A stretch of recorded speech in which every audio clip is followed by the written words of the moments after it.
Hæ, ég heiti Rósa og er oddviti Sjálfstæðisflokksins í Hafnarfirði. Við erum búin að vera í meirihluta í bæjarstjórn á þessu kjörtímabili. Hefur það gengið vel? Nei, það hefur gengið mjög vel. Við höfum endurskipulagt rekstur bæjarins og fjárfest í innviðum án þess að auka skuldirnar. Þjónustan hefur verið efld og undanfarin ár hefur einungis verið framkvæmt fyrir eigið fé sveitarfélagsins. Við erum fyrsti meirihlutin í meira en 20 ár sem lækkar útsvar á Hafnfirðinga.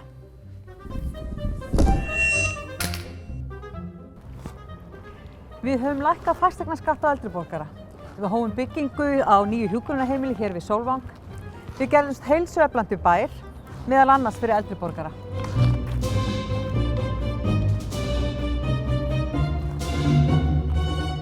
Við höfum lækkað innritunaldur barna í leikskóla. Við höfum hækkað frístundastyrki, komið á gjaldfrjálsum frístundaakstri og lengt opnunartíma sundlauga. Svo höfum við bætt aðbúnað í skólunum og endurnýjað útivistarsvæði.